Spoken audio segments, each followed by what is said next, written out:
Hello all, welcome back to our channel Sri Sai Degree College, Kavali.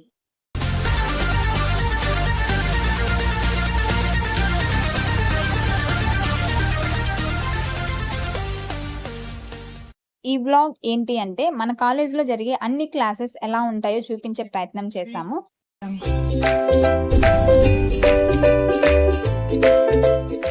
4G 5G starting లో అయితే ఈ అని వస్తుంది.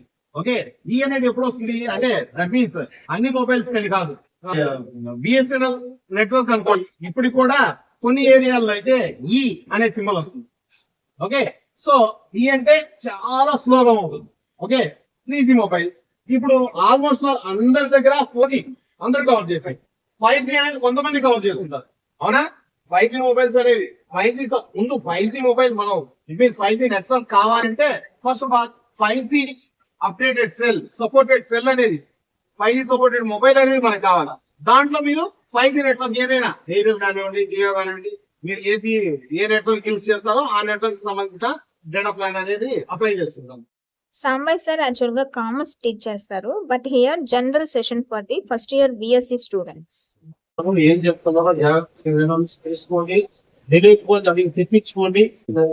BSc graduates you have a golden opportunity in the society.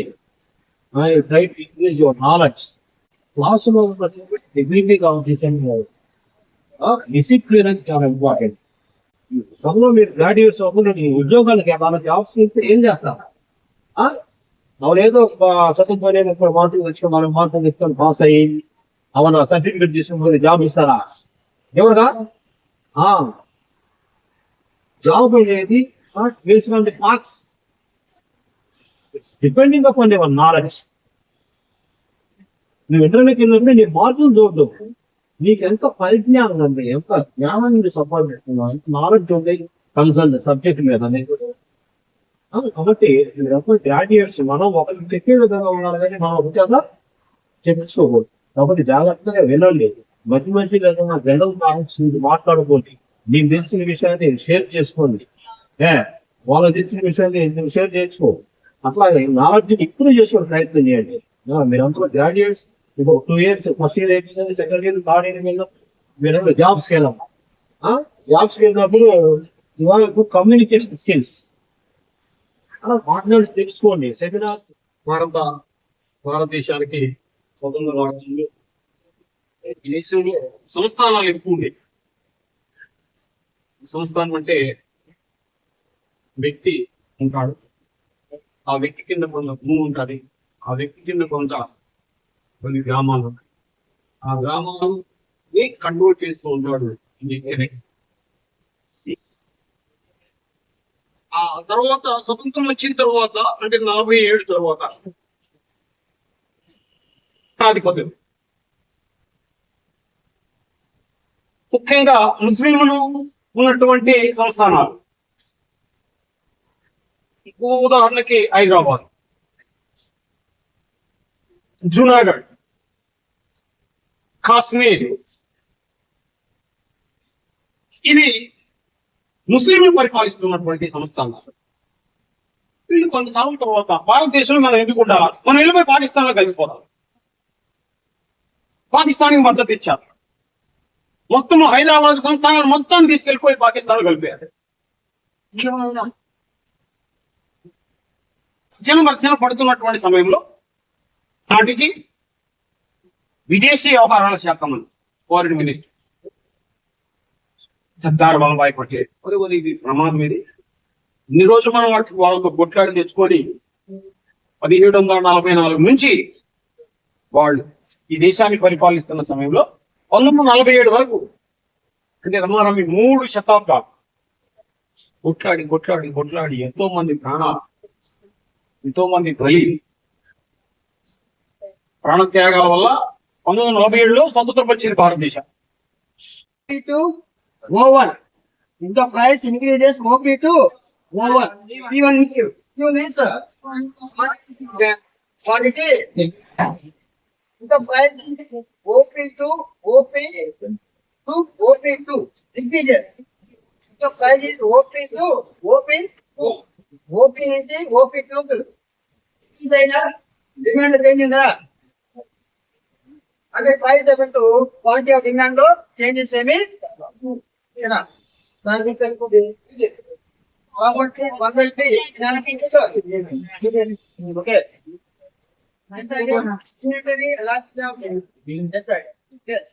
Soft water అంటే దాంట్లో ఏముంటాయంటే sulphates ఉంటే దాన్ని ఏమంటారు సాఫ్ట్ వాటర్, కార్బోనేట్స్ సల్ఫేట్స్ ఉంటే సాఫ్ట్ వాటర్.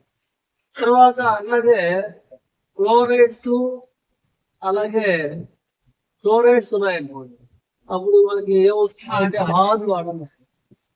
సాఫ్ట్ వాటర్ అన్నప్పుడు మనకి ఏముంటుంది, సోప్ ఎట్లనే ఫోమ్ అంటే దురగాలి ఇస్తే దాన్ని మనం సాఫ్ట్ వాటర్. అలా కాకుండా మామూలుగా ఈ వాటర్ తో హార్డ్ వాటర్ తో మనకి దురగాలి ఇవ్వకపోతే దాన్ని ఏమంటామంటే హార్డ్ వాటర్.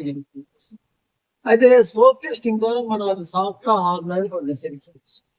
అందులో హార్డ్ లో కూడా ఏం రకాలంటే 2 రకాలు.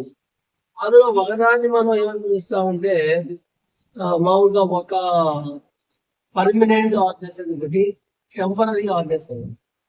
కాబట్టి టెంపరీ హార్డ్నెస్ అయితే హీట్ చేస్తే పర్మనెంట్ హార్డ్నెస్ అయితే ఏమవుతుంది అంటే అక్కడ మామూలుగా దాన్ని వివిధ మెథడ్స్ పొదువు ion exchange method Captain this in the park. Bank Moody. AP Bank Moody. The Bank Moody. Immediately, applying March 2005 plus 82,000. One guess. Bank Moody. The bank. Republican and democratic country అంటే మన గణతంత్ర దేశమైనటువంటి మన భారతదేశానికి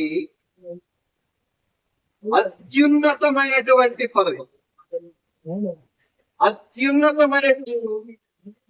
అతి ముఖ్యమైనటువంటి పదవి ఏంటంటే రాష్ట్రపతి. అందుకే ఇక్కడ ఏమన్నాడు, the most honourable post in our country. ఏంటది ప్రెసిడెంట్. మన భారత రాష్ట్రపతి అత్యంత గౌరవప్రదమైనటువంటి పదవి మన దేశానికి అని చెప్పేసి మనం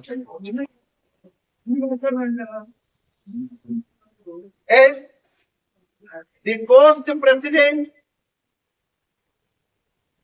from first president of India, Sri Babu Rajendra Prasad.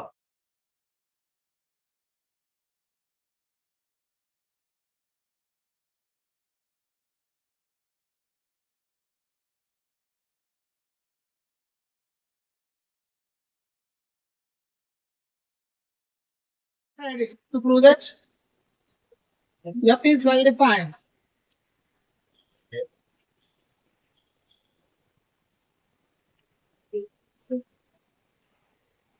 Necessarily to prove that F is well defined. Well defined and prove and related. Elements is now X to Y. X belongs to G and X is equal to Y is now. X is equal to Y is now. X to Y for X the multiplication is now.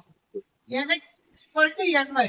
మామూలుగా మనకు ఎంత ఇచ్చిన data నుంచి F of X is equal to Nx అని ఇచ్చింది. Operation research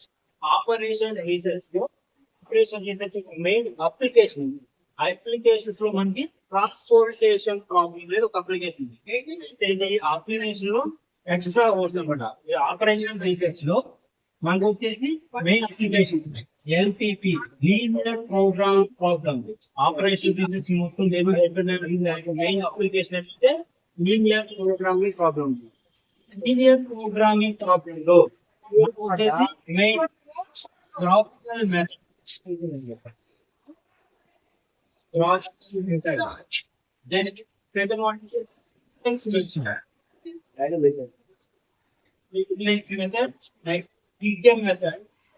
north west corner method.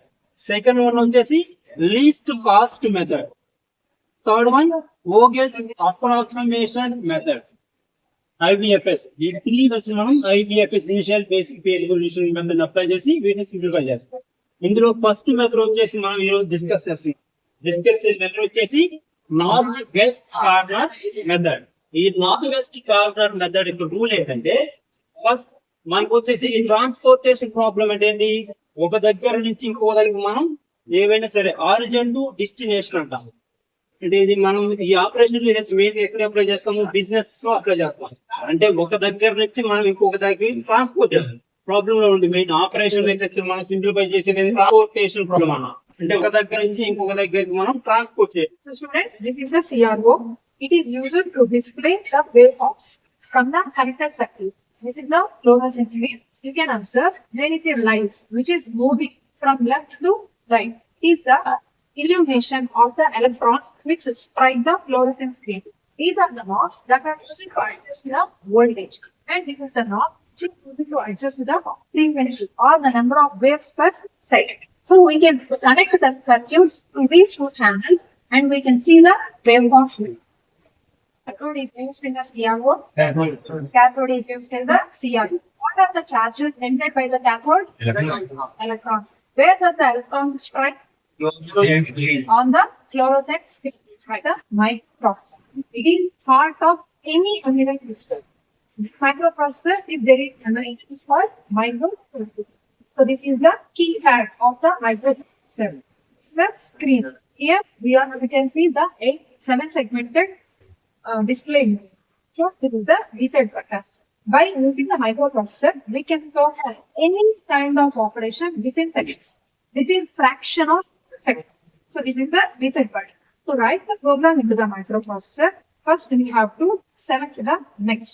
If there is error, we have to press the reset button. Then move on to substitute and enter the memory address. In memory address, we have to give the outputs. By giving the outputs, we are entering the program into the microprocessor and then we will execute it.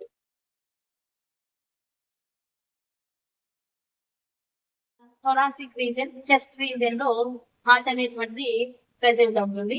ఓకేనా, ఈ present ఇది mid ventral part. ఎంత ఉంటుంది దీనికి size అంటే కనుక, ఎవరి వీడికి ఎదుగుతుందో క్లించెడ్ ఫిస్ట్ అంటారు. ఎవరైతే ఇలా హ్యాండ్ ని క్లోజ్ చేసి ఇలా పట్టేసి ఉంటారో, సో ఈ సైజు మనకి హార్ట్ అనేటువంటి సైజ్ అనేటువంటి. ఓకేనా, సో ఈ హార్ట్ అనేటువంటి కనుక మీరు గమనించినట్లయితే, హార్ట్ ఇట్ కంటైన్స్ 4 కంపార్ట్మెంట్స్ ఉంటాయి. Upper compartments, lower compartments.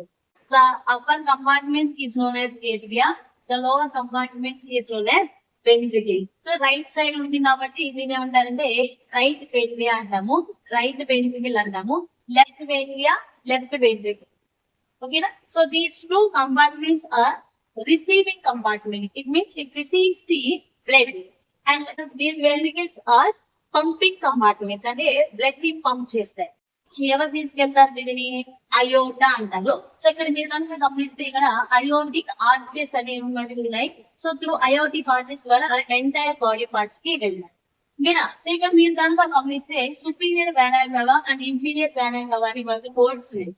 ఈ సుపీరియర్ వేనా కవా ఏం చేస్తుందంటే it receives the oxygenated blood from upper portion of the body. So ఇక్కడ నుంచి అప్పర్ పోర్షన్ ఏదైతే ఉందో అక్కడి నుంచి బ్లడ్ ని రిసీవ్ చేస్తుంటే, inferior vena cava ఏం చేస్తుంది?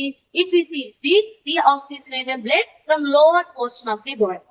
అర్థమవుతుంది కదా? సో ఇలా ఎంటైర్ బాడీ పార్ట్స్ లో ఫామ్ అయినటువంటి డిఆక్సిజనేటెడ్ బ్లడ్ ని గ్యాదర్ చేస్తుంది ఎవరంటే ఈ బోత్ ఈ సుపీరియర్ వేనా కవా అండ్ ఇన్ఫీరియర్ వేనా కవా వీటి ద్వారా ఏట్రియాలోకి వచ్చి చేరడం జరుగుతుంది. ఫ్లవర్ లో ఎన్ని పార్ట్స్ ఉంటాయి అంటే, ఫ్లవర్ లో ఎన్ని పార్ట్స్ చూస్తాము అంటే మనం మెయిన్లీ ఓకేనా.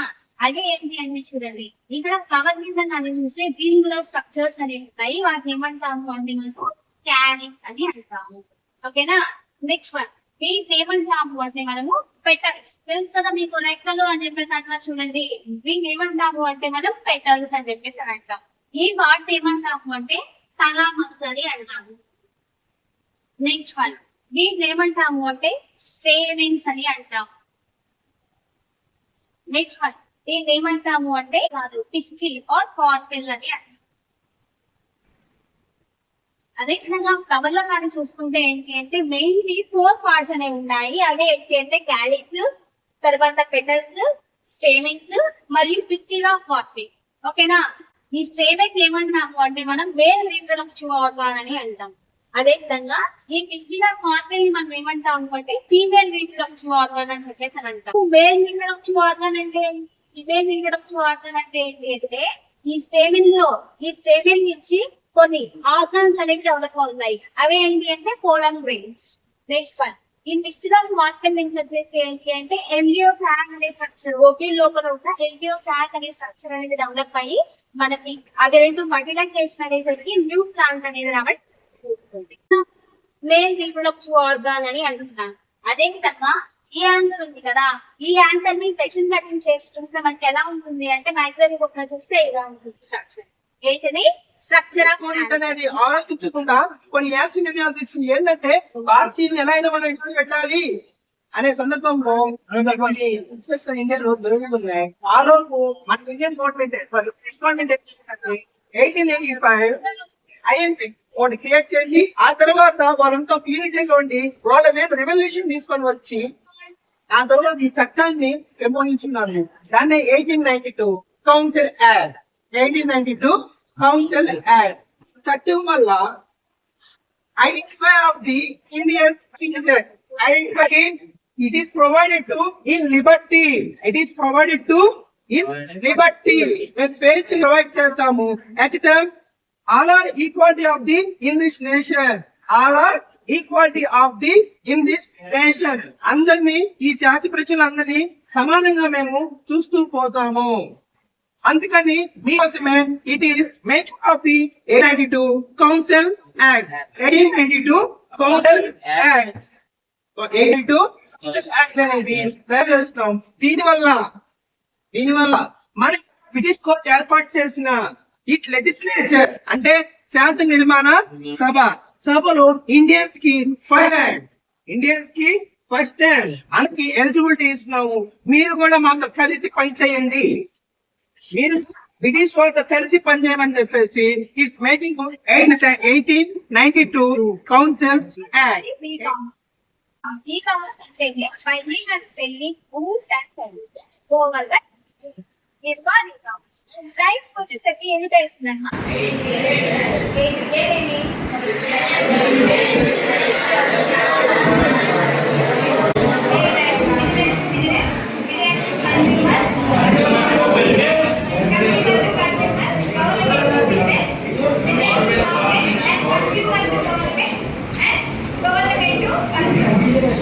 ఓకేనా? ఓకే, నెక్స్ట్ ఈ-కామర్స్ ఉంది. ఈ-కామర్స్ అంటే ఏంటి? E-commerce is nothing but buying and selling services. So Vasu e-commerce అంటే ఏంటి? E-commerce is nothing but buying and selling goods and services over the internet. Over the internet. What is the advantages and disadvantages of e-commerce? What is the advantages and disadvantages of e-commerce? Global reach, cost efficiency, 24/7 convenience, Disadvantages. scamming, quality problem. Okay, class.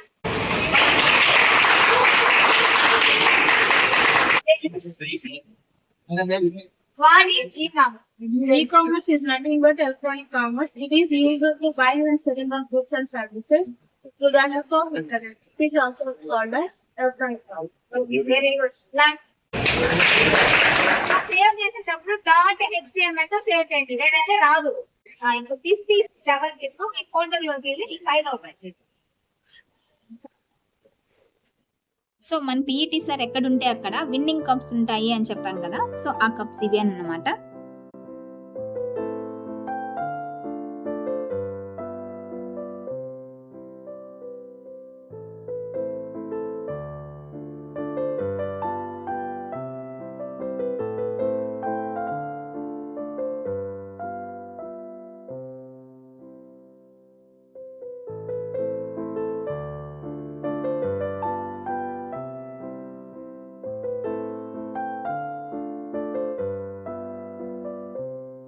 So this is all about today blog. Video నచ్చినట్లయితే like చేయండి, share చేయండి, comment చేయండి and అలాగే subscribe చేసేయండి. ఎటువంటి మరిన్ని videos వస్తూ ఉంటాయి అనమాట. సో నెక్స్ట్ వీడియోతో మళ్ళీ మేము ఉంటాము. Until then bye bye, take care, keep smiling.